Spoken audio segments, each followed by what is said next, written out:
प्रिय विद्यार्थियों नमस्कार। कल की कक्षा में हमने ध्रुव स्वामिनी नाटक का समापन कर लिया था और आपको ध्रुव स्वामिनी नाटक का कथाक्रम समझ में भी आ गया होगा। तीनों अंकों में क्या हुआ, कहाँ तक कहानी में क्या घटित होता है, आप सभी समझ गए होंगे। अब ध्रुव स्वामिनी नाटक से जो प्रश्न बनते हैं, तो पहला प्रश्न है कि नाटक के तत्वों के आधार पर ध्रुव स्वामिनी नाटक की समीक्षा कीजिए। क्योंकि जैसा कि मैंने आपको पहले ही बताया कि ध्रुव स्वामिनी जयशंकर प्रसाद द्वारा रचित एक ऐतिहासिक नाटक है। साहित्य में कोई भी विधा हो, चाहे नाटक हो, कहानी हो, उपन्यास हो, उसके कुछ तत्व होते हैं। अगर वो सभी तत्व उस नाटक में पाए जाते हैं तभी वह नाटक नाटक कहलाने का अधिकारी होता है। किसी भी कथाक्रम को, किसी भी कहानी को नाटक का नाम नहीं दिया जा सकता जब तक उसमें नाटक के तत्व विद्यमान ना हो। तो ध्रुव स्वामिनी नाटक की समीक्षा का क्या मतलब है? मूल्यांकन। हम इसी आधार पर करेंगे कि ध्रुव स्वामिनी को एक नाटक की संज्ञा दी गई है, क्या इसमें वो सब तत्व विद्यमान हैं जो एक नाटक को नाटक होने के लिए परिभाषित करते हैं। तो इस प्रश्न के उत्तर में हम इसी बात को समझेंगे।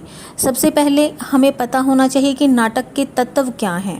पहला तत्व है जैसे कथानक, दूसरा है पात्रों का चरित्र चित्रण, तीसरा है कथोपकथन जिसे कि संवाद योजना भी कहते हैं, चौथा तत्व है देशकाल एवं वातावरण, पांचवा तत्व है संकलन तरह, महत्वपूर्ण तत्व है ये, छठा है उद्देश्य, सातवां अभिनयता और आठवां है भाषा शैली।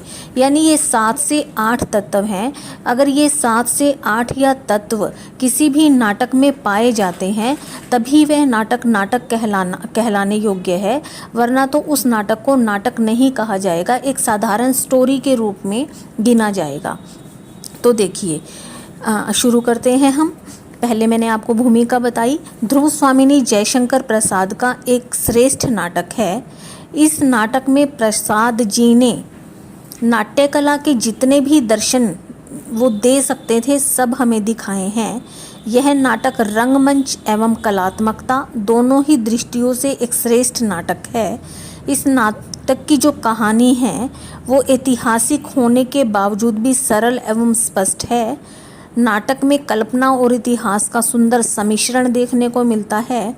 इस नाटक को पढ़ने के बाद नाटक के तत्वों के आधार पर जो विशेषताएं उभर कर आती हैं, या हम कह सकते हैं कि जो नाटक के तत्व इसमें देखने को मिलते हैं उनको हम किस तरह से कहानी के माध्यम से, कथनों के माध्यम से समझेंगे, वो इस प्रकार है। जैसे कि मैंने आपको बताया कि पहला महत्वपूर्ण तत्व है कथानक। कथानक का मतलब क्या होता है कि नाटक की कहानी का मूल भाव, यानी जो नाटक की कहानी है क्या वो उपयुक्त है, उचित है, सटीक है, सार्थक है, ये सब बातें। देखिए, ध्रुव स्वामिनी का मूल कथानक नंबर 1 हम देखते हैं ऐतिहासिक है, कि इतिहास की घटना को आधार बनाया गया है और प्रसाद जी ने इस ऐतिहासिक घटना में कई कल्पना के रंगों को भर दिया है ताकि नाटक में हमें बोरियत महसूस ना हो। लेखक ने इसमें कथानक का मुख्य आधार गुप्त वंश को लिया है और नाटक के कथानक का आरंभ कहाँ से होता है? गुप्त कुलवधू ध्रुव स्वामिनी के युद्ध शिविर में प्रवेश से होता है। वह अपनी दासी के समक्ष अपने पति रामगुप्त के प्रति उसके व्यवहार, उसकी उपेक्षा और कुमार चंद्रगुप्त के सहृदय व्यवहार के कारण उसके प्रति आकर्षित क्यों होती है, इन सब भावों को प्रकट करती है। उसी समय रामगुप्त से उसे सूचना मिलती है कि शकराज ने उसको दोनों ओर से घेर लिया है और संधि प्रस्ताव भेजा है कि ध्रुव स्वामिनी और सभी सामंत कुमारों की स्त्रियों को भेज दिया जाए। कायर रामगुप्त शकराज का यह घृणित प्रस्ताव इसलिए मानने को तैयार है क्योंकि वह अंदर से ध्रुव स्वामिनी और बाहर से शकराज दोनों दुश्मनों से बच सकता है, परंतु चंद्रगुप्त इसे पारिवारिक कलह के डर से अपने सभी अधिकार, यहाँ तक कि अपनी पत्नी वाग्दत्ता ध्रुव स्वामिनी का भी त्याग कर देता है। परंतु इस अवसर पर न वह केवल ध्रुव स्वामिनी की मर्यादा की रक्षा करता है अपितु शकराज को भी मार देता है और अपने अधिकारों की बात राज्यसभा में उठाता है। दूसरी ओर इस घटना के पश्चात ध्रुव स्वामिनी भी ऐसे कायर पति रामगुप्त के साथ नहीं रहना चाहती। नाटक के अंत में धर्म परिषद के निर्णय के कारण दोनों का तलाक हो जाता है और चंद्रगुप्त और ध्रुव स्वामिनी एक हो जाते हैं। इस अवसर पर रामगुप्त द्वारा एक सामंत भी मारा जाता है। इस प्रकार इस नाटक का कथानक अत्यंत संक्षिप्त है, कोहतुलपूर्ण है और नाटकीय है। घटनाओं से भरपूर यह नाटक 3 अंकों में चलता है। इसकी कथा में हर समय हलचल और सक्रियता का वातावरण बनता रहता है। पाठकों को जिज्ञासा बनी रहती है पहले अंक के कथाक्रम को बढ़ने के बाद कि दूसरे अंक में क्या घटना घटित होगी और फिर तीसरे अंक में क्या घटना घटित होगी। लेखक ने इतिहास में कुछ प्रसंगों जैसे खड़गधारिणी प्रसंग, मंदाकिनी प्रसंग, शकराज कोमा प्रणय प्रसंग, सामंत कुमार द्वारा रामगुप्त की हत्या, चंद्रगुप्त और ध्रुव स्वामिनी का शक दुर्ग में शकराज दुर्ग में जाने का समावेश आदि अपनी कल्पना के रंग भर दिए हैं, जिससे कि कथानक और अधिक सजीव हो उठा है। कहने का अभिप्राय यह है कि एक नाटक के कथानक में जो गुण होने चाहिए वो सभी गुण ध्रुव स्वामिनी नाटक में देखने को मिलते हैं। तो कथानक की दृष्टि से यह नाटक खरा उतरता है। पॉइंट नंबर 2 है पात्र और चरित्र चित्रण। किसी भी नाटक में सफलता में उसके पात्रों का बहुत बड़ा योगदान होता है। पात्रों के द्वारा ही नाटककार अपने भावों की अभिव्यक्ति पाठकों तक पहुंचाता है। नाटक की सफलता के लिए नाटक में पात्रों की संख्या सीमित तो होनी ही चाहिए, ताकि एक आम पाठक सभी पात्रों के नाम से, उनके गुणों से, उनके व्यक्तित्व से, बाहरी व अंदरूनी व्यक्तित्व से अच्छी तरह परिचित होकर उन्हें समझ सके। पात्रों की दृष्टि से ध्रुव स्वामिनी एक सफल नाटक है। प्रसाद जी के अन्य नाटकों की भांति इसमें पात्रों की भीड़ नहीं है। इस नाटक में कुल 8 या 9 पात्र ही हैं। मुख्य पात्र ध्रुव स्वामिनी, चंद्रगुप्त, रामगुप्त, शिखर स्वामी, शकराज, कोमा, मंदाकिनी व आचार्य मिहिर देव है। प्रसाद जी ने इन सब का चरित्र चित्रण बहुत ही सजीव एवं स्वाभाविक तरीके से किया है। वैसे तो यह एक नायिका प्रधान नाटक है। ध्रुव स्वामिनी इसकी नायिका है, जो कि नाटक में आदि से अंत तक रोल प्ले करती है। अतः लेखक ने उसके व्यक्तित्व में सुंदरता, सुकुमारियता, कोमलता, नारी की व्यवस्था, नारी का स्वाभिमान, साहस, वीरता, एक नायिका के गुण, सभी गुणों को दिखाया है। इसी प्रकार लेखक ने चंद्रगुप्त के चरित्र को भी बहुत सुंदर व्यक्तित्व प्रदान किया है। शिखर स्वामी, रामगुप्त व शकराज को कायर चरित्र के रूप में प्रस्तुत किया है। यही वह पात्र है जो चंद्रगुप्त एक ऐसा पात्र है जो ध्रुव स्वामिनी के ऊपर आई हुई मुसीबत को दूर करता है। इसके अलावा शिखर स्वामी, रामगुप्त व शकराज ने प्रसाद जी को खलनायक नेगेटिव पात्रों के रूप में प्रस्तुत किया है। साथ ही प्रस्तुत नाटक में लेखक ने 2 काल्पनिक पात्र कोमा और मंदाकिनी को भी जीवंतता प्रदान की है, क्योंकि समय समय पर वो भी संवाद करते दिखाई देते हैं। इस प्रकार कहा जा सकता है कि पात्रों के आधार पर और चरित्र चित्रण के आधार पर भी सफल नाटक है, क्योंकि जो मेन पात्र होते हैं कि जैसे ध्रुव स्वामिनी, चंद्रगुप्त और रामगुप्त, उनका चरित्र चित्रण नेगेटिव और पॉजिटिव यानी खलनायक और नायक 2 पात्रों के रूप में उनका व्यक्तित्व सुंदर रूप में अभिव्यक्ति पाता है। तो पात्रों के चरित्र चित्रण की दृष्टि से भी यह नाटक खरा उतरता है। आगे है कथोपकथन। कथोपकथन को हम संवाद योजना भी कह सकते हैं। अगर आप कथोपकथन शब्द ना लिखना चाहें तो उसकी जगह संवाद योजना भी लिख सकते हैं। संवाद जो है, संवाद क्या है? आपसी बातचीत या आपसी वार्तालाप। संवाद नाटक का महत्वपूर्ण तत्व है। संवादों के माध्यम से ही लेखक अपने कथानक को गति प्रदान करता है। जहाँ मूकपन होगा, जहाँ मूकता होगी, जहाँ गूंगापन होगा, वहाँ पर कहानी आगे बढ़ेगी भी तो कैसे। तो इसलिए संवादों का होना तो अति आवश्यक है, क्योंकि पात्रों के चरित्र चित्रण का विश्लेषण संवाद ही तो करेंगे। जब हम ध्रुव स्वामिनी नाटक का संवादों के माध्यम से अध्ययन करते हैं तो हम पाते हैं कि इस दृष्टि से यह नाटक अत्यंत सफल नाटक है। नाटक के संवाद जो है छोटे छोटे हैं, सरल है और रोचक संवाद है, भावानुकूल है, पात्रों के अनुकूल है।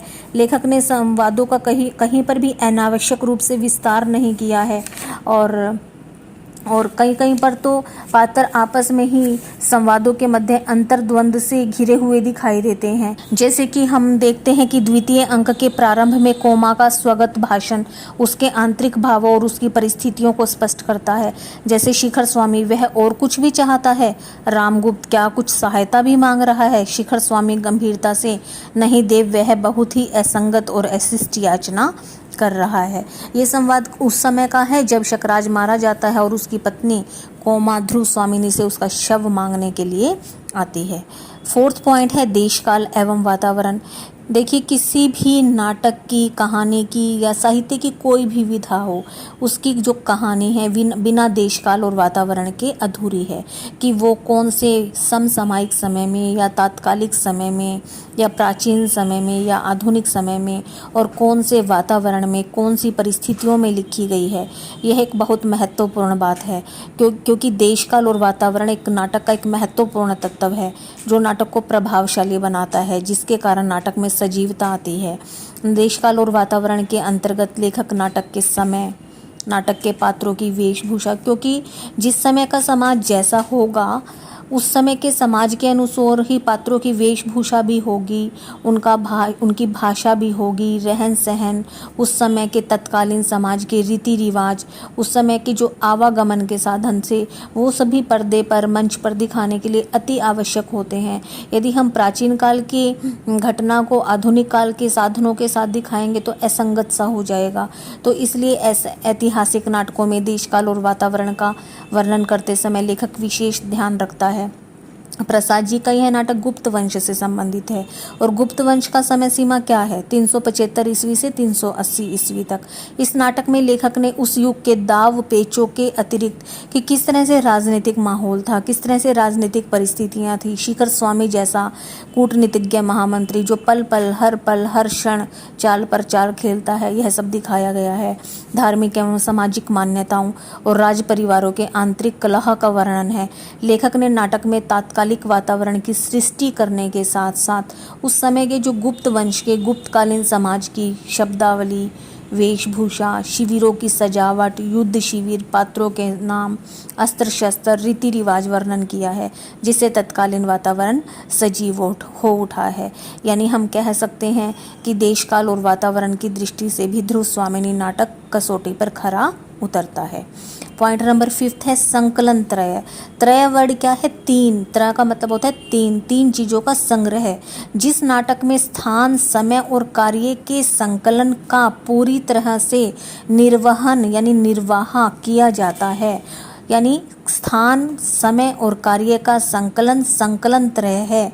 इस नाटक की सभी घटनाएं या तो हम देखते हैं कि गुप्त सम्राट के शिविर में घटित होती है या शकराज के दुर्ग में। यह संपूर्ण घटनाक्रम एक दिन रात में संपन्न हो जाता है।